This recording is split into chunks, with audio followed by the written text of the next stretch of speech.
माजी पर्यावरण मंत्री रामदास कदम यांनी मुंबई गोवा राष्ट्रीय महामार्गाच्या कामावरून सार्वजनिक बांधकाम मंत्री रवींद्र चव्हाण यांच्यावरती टीका केल्यानंतर त्याचे पडसाद कोकणात सर्वत्र उमटताना दिसत आहेत।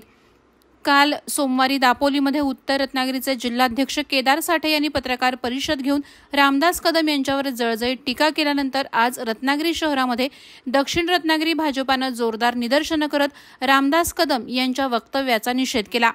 रत्नागिरी शहरातील जयस्तंभ येथे रामदास कदम यांच्या विरोधात जोरदार घोषणाबाजी भाजप कार्यकर्त्यांनी केली, तर त्यांच्या प्रतिकात्मक पुतळ्यावरती काळं फासण्यात आलं। यावेळेला भाजपाचे लोकसभा सहप्रभारी माजी आमदार बाळ माने यांच्यासह दक्षिण रत्नागिरीचे जिल्हाध्यक्ष राजेश सावंत, माजी नगराध्यक्ष महेंद्र मयेकर, सचिन वाहळकर, नंदू चव्हाण आणि भाजपा पदाधिकारी कार्यकर्ते मोठ्या संख्येने उपस्थित होते। यावेळेला बोलताना माजी आमदार बाळ माने म्हणाले, भारतीय जनता पार्टीच्या वतीने या ठिकाणी रामदास कदम यांचा निषेध करण्याकरता आम्ही एकत्र झाले आहोत। काल त्यांनी आमचे कोकणाचे नेते सन्माननीय बांधकाम मंत्री रवींद्र चव्हाण यांच्या संदर्भातली जी काही वक्तव्य केलं त्याचा तीव्र शब्दात आम्ही धिक्कार करतो। 85 सालामध्ये रामदास भाई तुम्ही या कोकणामध्ये आलात तेव्हा केशवराव भोसले साहेबांचा प्रचार करण्याकरता पक्ष आला होता। 89 साली तात्यासाहेब नाथना खेड विधानसभा मतदारसंघामध्ये कमळ चिन्हावरती मतं मिळाली तुम्ही पाहिलीत आणि तुम्ही 90 सालामध्ये आदरणीय हिंदुत्व सम्राट बाळासाहेब ठाकरेंचा आशीर्वाद घेऊन त्या ठिकाणी भाजपच्या मधून आमदार झालात।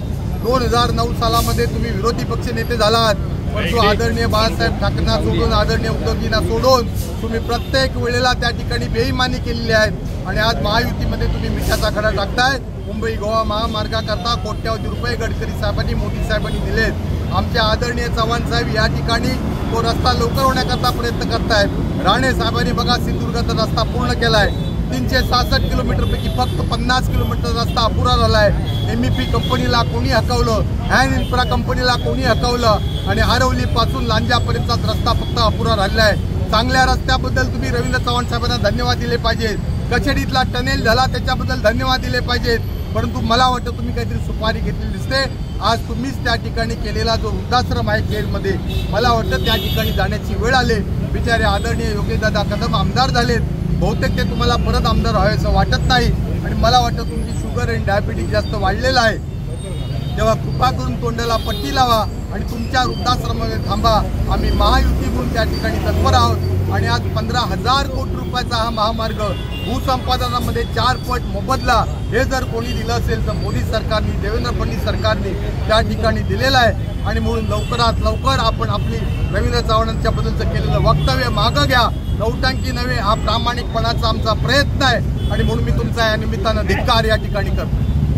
थोडंसं पुरेसं आहे ना। 85 सालामध्ये मुंबईत होते, बाळासाहेब ठाकरे साहेबांनी यांच्या दगडातला देव केला। 90 साली आमदार झाले, 95ला झाले, 99 झाले, मंत्री झाले।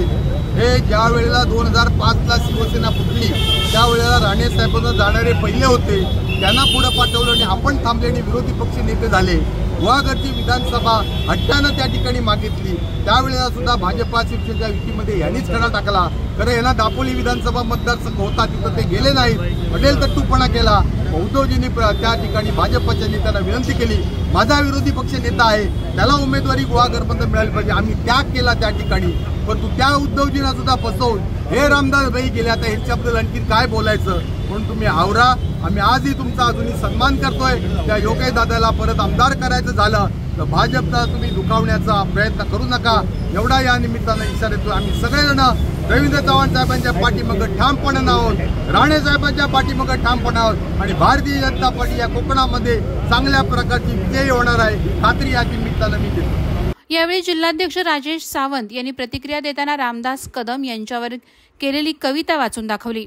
राष्ट्रीय महामार्ग आहे आणि त्याला मिळालेले जे काही ठेकेदार होते त्यांनी केलेलं दुर्लक्ष आणि याच्यामुळे हा महामार्ग होऊ शकला नाही। भारतीय जनता पार्टीला सुद्धा याबाबत निश्चितपणे दुःख आहे की आम्ही हा अजून महामार्ग पूर्ण करू शकलो नाही, परंतु ज्यावेळी एकनाथ शिंदे साहेबांच्या आणि देवेंद्रजींच्या नेतृत्वाखाली आमचे नेते सन्माननीय रवींद्र चव्हाण साहेब यांना बांधकाम मंत्री पद मिळाले, त्याच्यानंतर त्यांनी पहिल्या 8 दिवसात या महामार्गाची बैठक लावली। सर्वपक्षीय बैठक होती आणि या बैठकीमध्ये असा निर्णय घेण्यात आला की जे काय होईल ते होईल, परंतु हा मार्ग कुठल्याही परिस्थितीत पूर्ण करायचा आणि त्याच्याकरता आमच्या या नेत्यानं दर 2-2 महिन्यांनी या रस्त्यावर व्हिजिट केली। रामदास भाई, आपण म्हणताय की आमचा नेता नौटंकी करतो, आपण 5 वर्ष मंत्री होतात, देवेंद्रजींच्या मंत्रिमंडळात एकदा सुद्धा या रस्त्याला फेरी पण मानली नाहीत, तिथे काय चाललंय पण पाहिलं नाही.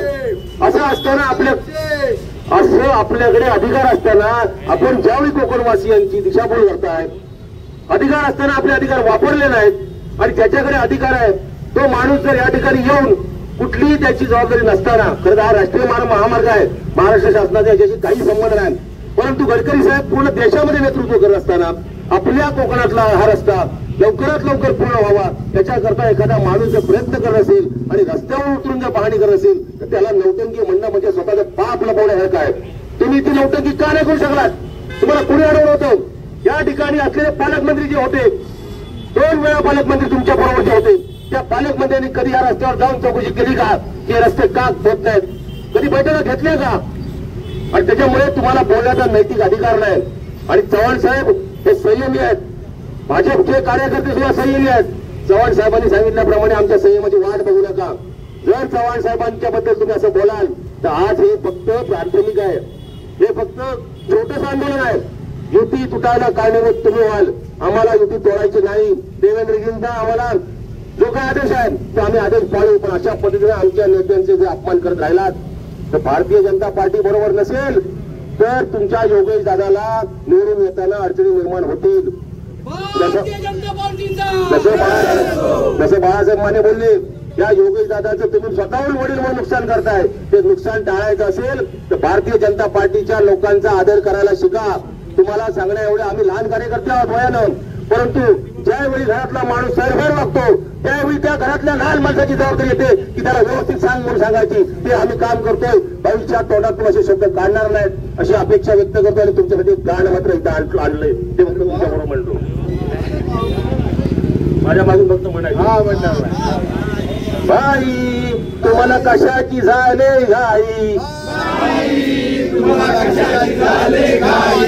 युती तुटेल तुमच्या पायी, बाई होतात ना तुम्ही मंत्री,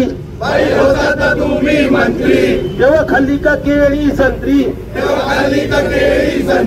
त्या जरा कोकणातल्या कामाची जंत्री हो बाई, हो भाई तुमच्या स्वभावाला लय हो हट्टी, आता तोंडाला लावा चिकटपट्टी, जरा भाजपा बरोबर जरा करा गट्टी, नाही तर युतीतील होईल तुमची हकलपट्टी. हो भाई भाजपची जरा गोड बोला, तुमच्या पराभवासाठी आहे विरोधकांचा डोळा, तरी स्वतःला समजवा आणि सांभाळा, आणि युतीचा धर्म जरा पाळा, बाई जरा तोंडाला लावा पट्टी. आम्ही हे प्रासंगिक तर आम्ही एक कविता सुचवली, आणखून भरपूर काय आहे. भारतीय जनता पार्टीच्या कार्यकर्त्यांचा संयम सोडायला लावू नका. हे प्राथमिक स्वरूपात आहे. पूर्ण चिपळूण पासून राजापूर पर्यंत हे आंदोलन सुरू झाले. हे ठराविक लोक करतायत, नाही तर भारतीय जनता पार्टीचे असंख्य कार्यकर्ते रस्त्यावर उतरतील. आणि भाई या युतीला तुम्ही कारणीभूत ठराल खडा टाकण्याला. त्याच्यामुळे माझी एकनाथ शिंदे साहेबांना विनंती आहे की भाईंना सांगा रवींद्र चव्हाण साहेबांबद्दल बोलताना तारतम्य वाळगून बोला. प्रहार डिजिटलसाठी दुर्गेश पिलणकर सह अनघा निकम मगदूम, रत्नागिरी.